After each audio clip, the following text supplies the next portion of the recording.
I knew she was a virgin when I first met her, rocking stockings and popping out of the Catholic school sweater. Mom told her she could do better than a criminal. 17-year-old psychotic trying to be lyrical.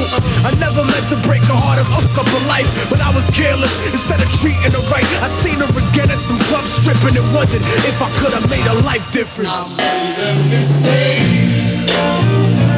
Yes, I did. Damn, shorty.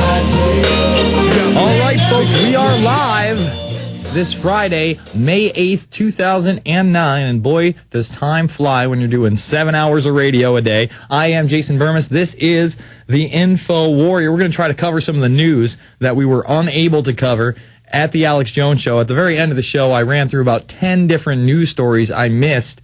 And on top of that, we're going to play a couple video clips that I wanted to play earlier. We've got this Representative King talking about national mandatory drug testing for everybody. Sounds great. And we're also going to play this clip of Colbert. And, you know, I'm usually a defendant of Colbert and Stewart. A lot of people want to harp on them, but I can't get down with the fact that they're saying people who believe that the swine flu was a man-made virus, they hate the Jews.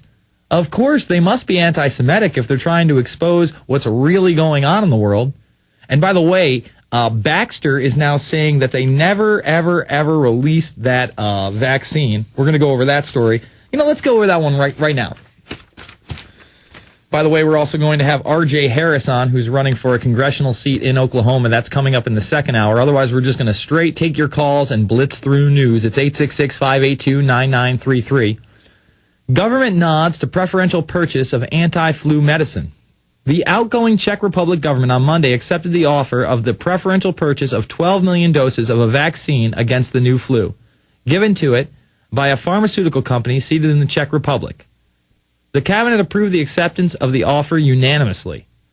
The vaccine is to be supplied by the U.S. company Baxter. That is a branch of Bohumile, a village southeast of Prague, IDNES.CZ said. The purchase was proposed to the cabinet by Health Minister Daniel Filipivo. The cabinet discussed the issue in a closed regime, i.e. without officially releasing the decision. The cabinet approved the proposal even despite the risk that the vaccine will be left unused at last. Who cares if it's unused? The state will have to pay up to 300 million crowns in the reservation fee for 5 years, and an unnamed source from the government told. It is suicide not to approve this. It's suicide to approve it, by the way.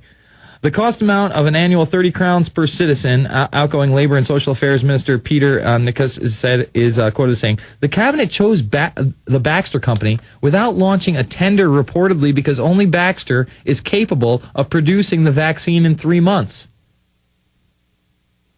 Okay, so they're the only ones that can do it. It doesn't matter if they sent out all this bad vaccines. Let's see. Other pharmaceutical companies would need twice as much time.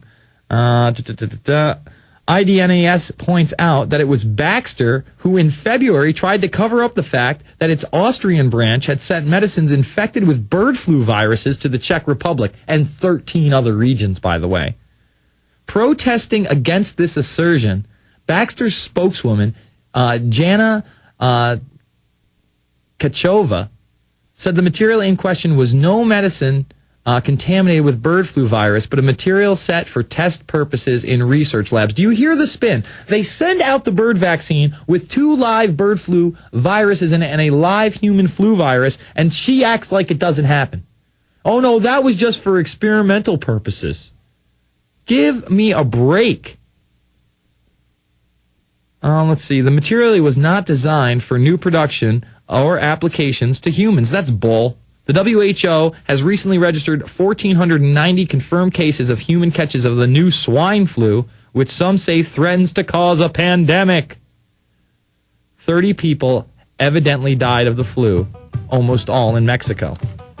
And I don't know whether that's true or not. All I know is they're hyping it up so big in this country that they said this 2-year-old got it. He wasn't even a U.S. citizen. He had all these other health problems. And they said this 33-year-old woman died from it.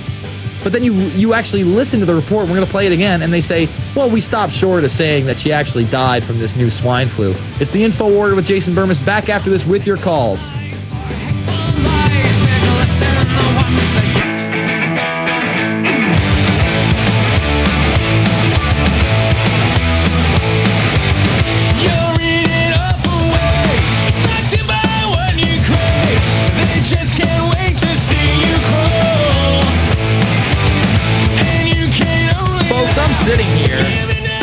I'm going through the old school Illuminati card game.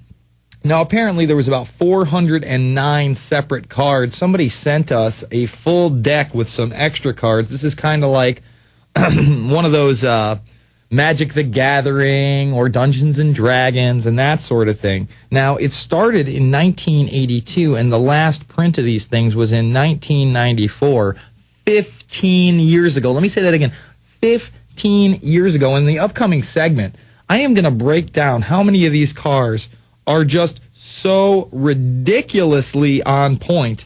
I mean, there's more than I can go into, and yeah, there is some goofy stuff in here, but at the same time, you look at this and you're just like, oh my God, how in the world could anybody have ever predicted that these things were going to go? Let me just give you a little a taste, if you will, just a small little taste. We're going to have for the PrisonPlanet.tv members. If you've never seen these, for instance. Is it just me, or does this look a little bit like 9/11 right here? There you have the Pentagon in flames, right there, okay? Pentagon in flames, and then right here it says terrorist nuke, but it looks like one of the Twin Towers exploding. Again, we're going to go over these Illuminati cards afterwards because there's just so many subsections. We could spend all night on this card deck alone. But I want to get to news. I want to take your calls. So I'm going to go to our first call right now. Let's go to Kyle in Washington. Kyle, you're on the line. Hey, Jason. First want to say have a great weekend. It's Friday night, you know? No, I know it, man. I'm going to try to have a good weekend this weekend, my friend. And I just wanted to say a comment on Alan Keyes and others getting arrested for simply speaking their mind. I mean, that's ridiculous. I don't think there's enough people getting upset about this because it doesn't look like anything's going on. Well, hopefully, these guys are going to be able to bring enough attention, and with our help, at least get some national media coverage on this, because I haven't seen it on any of the news networks. And you're right, we should still have our First Amendment. But is this any surprise after I play you a clip last night of some people going to protest Scientology? They don't even get within 400 feet of the building. They're on the sidewalk, and one of them is immediately thrown down and arrested, and the other's threatened with arrest. I mean, this is the new America, Kyle. I know, and it's sad, and you can't. It seems like you only have free speech inside your living room, but then because it's just ridiculous that you can't even go outside, get together, and speak without being arrested or harassed or pepper sprayed or tased or fined. It's ridiculous. Something really needs to happen. I'm not insinuating any violence by me saying that, but. No, I totally and completely understand, my man. I mean, it sucks that we do need a really big push. We do need more exposure. We do need to bring this to the forefront, especially with the Cyberbullying Act and the Cybersecurity Act coming in, and that's trying to further restrict speech. I mean, you won't have free speech in your living room if you're typing. That's basically what they're saying, and they're trying to pass right now. It is a huge power grab. They want to see what they can get away with, and that's why they're putting these DHS documents where everybody is a terrorist, and then they're going to follow it up with NLE-09, and they're going to treat the entire population like criminal scum. I thank you for the call. Let's go to Jeff in California. Jeff, you're on the air. Jason, how's yes, it sir. going? Good. You're a hero to me. I just have to say that. Get out of here. Fabled Enemies, incredible movie. I mean, it's really hard to go into everything on the air that's in that movie, so I just urge everyone to see it. Well, thank you, man. For an hour and 42-minute film, we really must cover about 50 to 60 hardcore issues dealing with 9/11 and beyond. Absolutely. And I just watched another movie recently, actually two movies that are really shocking, and I urge everyone to see those, Waco Rules of Engagement as well as Waco A New Revelation. When you see those movies with the old footage of the congressional hearings with Joey B. and they're just